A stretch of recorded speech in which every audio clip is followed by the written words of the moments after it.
I'd like to share with you the technique of pivoting, a part of an aspect of the art of contemplation. And pivoting is there are three aspects to contemplation, three techniques, which are really one technique.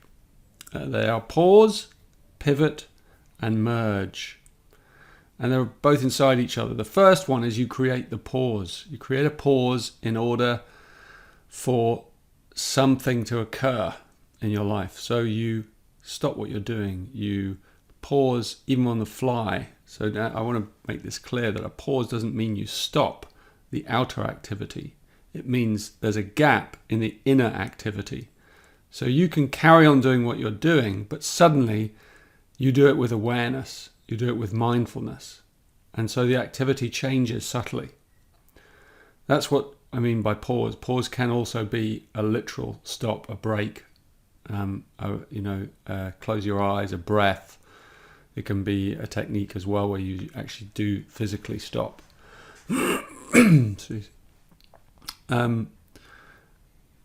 Pivoting is the next layer, and pivoting occurs within pauses. So as you create more space, inner space within yourself, in your life, then you increase the possibility of pivotal moments.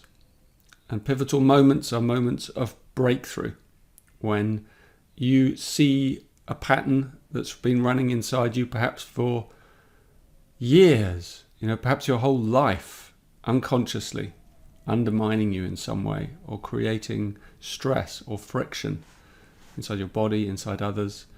And suddenly you see that pattern in a different light. Suddenly you see it for the first time, fully. And that is what creates the potential for a pivotal experience, pivoting. So that pivot, that change in view, that paradigm shift leaves you different.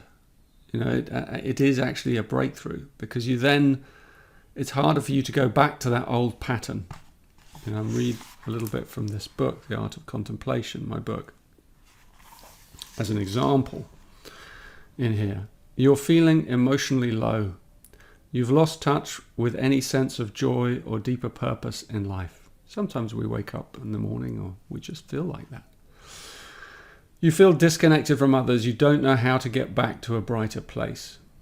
Instead of trying to distract yourself from the discomfort, you create a pause, a space inside yourself so you can look at your inner state with honesty. On deeper self-reflection, you realize that the state you're in is a kind of numbness. You remember that this is not unique to you, but universal to all human beings.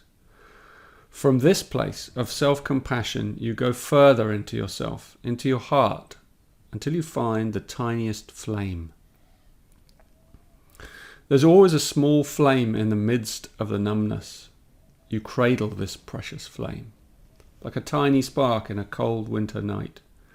You gently fan the flame with patience until it grows inside you. This may take time, even several days. But over time, your awareness and courage help to bring this flame back to life.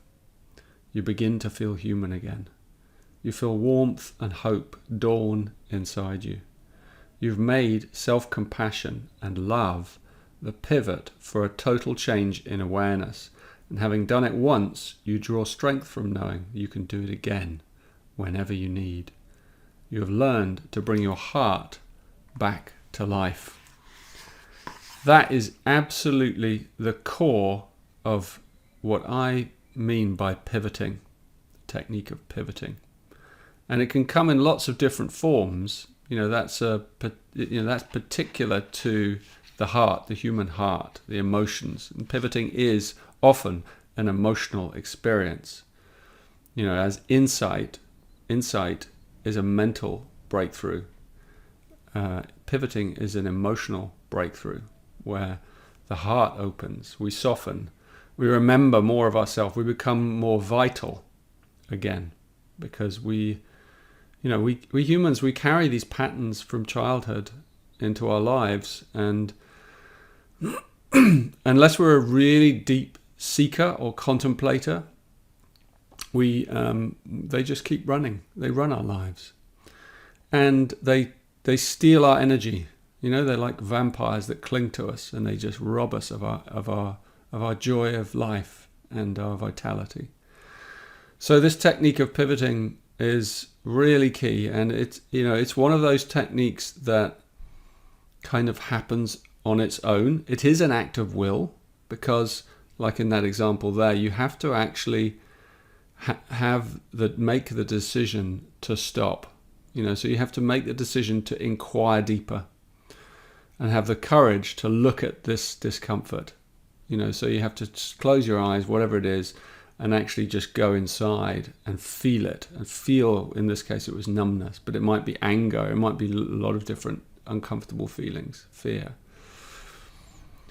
But you just surround it with this pause, with this gentle, curious, space that just is allowing it to breathe a little inside you. And that's what creates the uplift. That's what creates the transformation. It really is simple, but it does take an act of will. The small act of will. It may feel like a big act of will.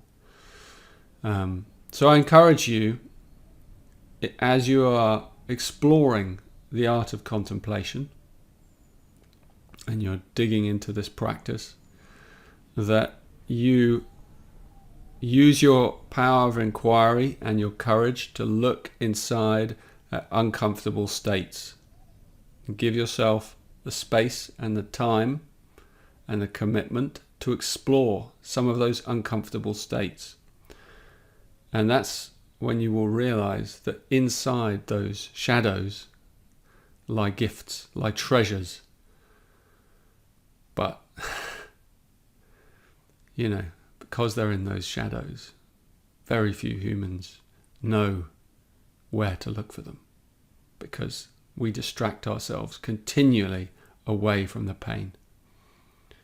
So pivoting is a really powerful experience. It is the very heart of the art of contemplation. And I wish you well as you explore the practice and deepen into it, because it will begin to spread throughout your life and go deeper and deeper. In the last, I'll read you this piece. Although it may seem to many like a romantic dream, pure love is the only lasting legacy we humans have. There is nothing comparable to it in all of creation.